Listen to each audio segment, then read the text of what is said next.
Result 13 जुलाई को आने वाला है। आज से 33 दिन बाद आप माई एसीसीए खोलोगे और एक ही शब्द देखोगे, पास या फेल। और ज्यादातर एसीसीए स्टूडेंट्स के पास इन दोनों ही सिचुएशन के लिए कोई प्लान नहीं होता। अगले 9 मिनट में मैं तुम्हें स्टेप बाय स्टेप बताऊंगा कि जून 2026 के पेपर के बाद पास हो या फेल करना क्या है। आगे बढ़ने से पहले जून सिटिंग को थोड़ा पर्सपेक्टिव में रखते हैं। एसीसीए साल में 4 बार एग्जाम लेता है, मार्च, जून, सितंबर, दिसंबर। इस बार दुनिया भर में 1 लाख से ज्यादा स्टूडेंट्स ने जून के पेपर दिए हैं। इंडिया दुनिया का तीसरा सबसे बड़ा एसीसीए मार्केट है, मतलब तुम अकेले वेट नहीं कर रहे हैं, बहुत लोग कर रहे हैं। अब असली पास रेट्स देख लो। अप्लाइड नॉलेज के पेपर जैसे बीटी, एमए, एफए ये शुरुआती लेवल के होते हैं और इसमें पास रेट 64% से 88% तक रहता है। अगर ये पेपर दिए थे तो चांसेस बहुत अच्छे हैं पास होने के।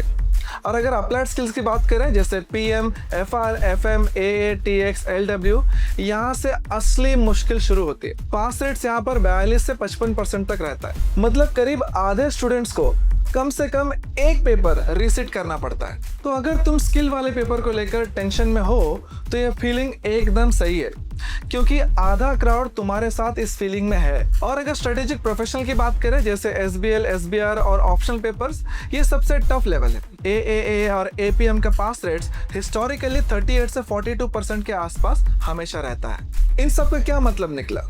यानी एसीसीए के पेपर फेल होना इस बात का निशानी नहीं है कि तुम स्मार्ट नहीं हो। इसका मतलब सिर्फ ये है कि तुम दुनिया की सबसे मुश्किल प्रोफेशनल क्वालिफिकेशंस में से एक पढ़ रहे हो। ये एग्जाम मुश्किल बनाया ही गया है। इंपॉर्टेंट ये है कि तुम आगे क्या करते हो।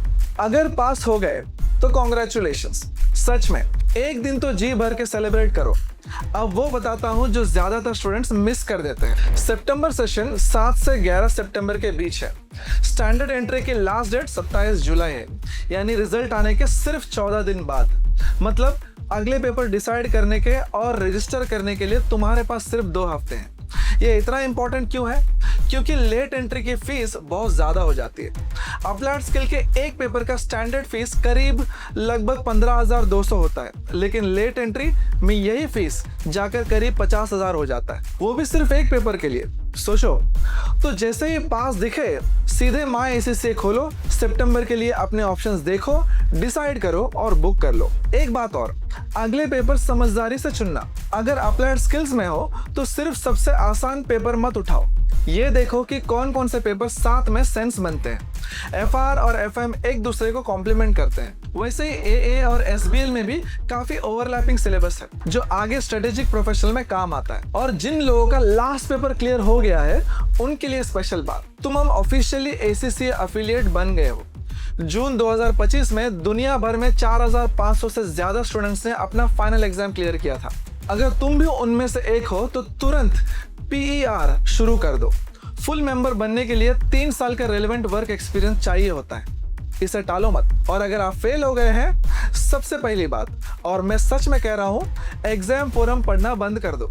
अपने मार्क्स को दूसरे से कंपेयर करना, पेपर बहुत हार्ड था, ये वाले थ्रेड्स पढ़ना, ये कैलकुलेट करना कि कितने मार्क्स चाहिए थे, इन सब से कुछ नहीं होता। ये एक डोपामिन हिट है जो प्रोडक्टिव लगता है पर है नहीं। अब काम की बात सुनो। पहले रिजल्ट्स को एक्सेप्ट करो। पास मार्क 50 है, अगर उससे नीचे हो तो एकेडमिकली अपील करने का कोई स्कोप नहीं है, रीसिट ही करना पड़ेगा। सिर्फ एक एग्जाम्पशन है, अगर एग्जाम के टाइम जेन्युइनली कुछ ऐसा हुआ हो जो आपके कंट्रोल में नहीं था, जैसे सीरियस इलनेस, किसी की डेथ या सेंटर में कोई टेक्निकल इश्यू, तो एसीसीए का मिटिगेटिंग सर्कमस्टेंसेस प्रोसेस होता है। जून सिटिंग के लिए इसकी डेडलाइन 16 जून है, यानी रिजल्ट से पहले। अगर तुम्हारे साथ जेन्युइनली कुछ हुआ है और अभी तक फाइल नहीं किया तो तुरंत एसीसीए ग्लोबल पर जाकर चेक कर लो। दूसरा, अपने पेपर के एग्जामिनर रिपोर्ट निकालो। एसीसीए हर सेशन के बाद ये पब्लिश करता है, फ्री में एसीसीए ग्लोबल पर मिल जाती है। ये बेसिकली एसीसीए खुद बता रहा है कि स्टूडेंट्स से कहाँ गलती हुई और सही तरीका क्या था। ज्यादातर स्टूडेंट्स इसे कभी पढ़ते ही नहीं, तुम पढ़ो। और तीसरी बात, सितंबर के लिए रजिस्टर कर दो। स्टैंडर्ड एंट्री की डेडलाइन 27 जुलाई है। रिजल्ट डे तक वेट मत करो। अगर लगता है कि पेपर ठीक नहीं गया तो रीसिट की प्लानिंग अभी से शुरू कर दो। सितंबर के पेपर 7 से 11 सितंबर के बीच है। रिजल्ट 19 अक्टूबर को आएगा। अगर अभी से शुरू कर दो तो टाइमलाइन टाइट है पर मैनेज हो जाएगा। और चौथी बात, अपने पढ़ने का तरीका बदलो। अगर इस बार भी पुराने तरीके से पढ़ोगे तो रिजल्ट भी सेम रहेगा। जो तरीका अप्लाइड नॉलेज में चलता था वो अप्लाइड स्किल्स में नहीं चलता।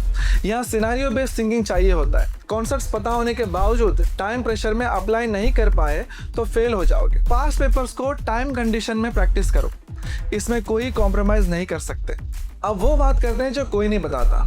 ये बात जो पास हुए या फेल उन सभी के लिए है। रिजल्ट्स और नेक्स्ट डेडलाइन के बीच का टाइम 13 जुलाई से 27 जुलाई यानी सिर्फ 14 दिन है। ये ACCA के कैलेंडर की सबसे ज़्यादा वेस्ट होने वाली विंडो है। जो स्टूडेंट्स इस विंडो में प्लान कर लेते हैं वो मोटिवेशन में रहते हैं। अब वो बात करते हैं जो कोई नहीं बताता। ये सभी के लिए जो पास हो या फेल। रिजल्ट और नेक्स्ट डेडलाइन के बीच में 13 से 27 जुलाई यानी सिर्फ 14 दिन है। ये ACCA के कैलेंडर में ऐसा टाइम है जो सबसे ज़्यादा वेस्ट होता है। जो स्टूडेंट इस विंडो में प्लान कर लेते हैं वो मोटिवेटेड रहते हैं, एग्जाम बुक कर लेते हैं, स्टैंडर्ड फीस में लॉक कर लेते हैं और एक क्लियर टारगेट के साथ पढ़ाई शुरू कर देते हैं। जो नहीं करते वो टालते रहते हैं, डेडलाइन मिस कर देते हैं, लेट फीस भरते हैं, 6 हफ्ते की स्टडी टाइम वेस्ट कर देते हैं और फिर सोचते हैं कि हमेशा लास्ट मोमेंट में क्यों भागदौड़ रहती है। विंडो छोटी है, इसे यूज कर लो। रिजल्ट 13 जुलाई को आएगा। अब तुम्हारे पास प्लान है। पास हुए सेलिब्रेट करो और 14 दिन के अंदर सितंबर बुक कर लो। और अगर फेल हुए तो एग्जामिनर रिपोर्ट पढ़ो, सितंबर के लिए रजिस्टर करो और अपना पढ़ने का तरीका बदलो। दोनों केस में काम रुकना नहीं चाहिए। कमेंट में बताओ इस जून में कौन सा पेपर आपने दिया। और अगर वीडियो आपको अच्छा लगा तो सब्सक्राइब कर लो। मैं हर हफ्ते प्रैक्टिकल ACCA कंटेंट लाता हूँ। मिलते हैं अगले वीडियो में, तब तक के लिए टेक केयर।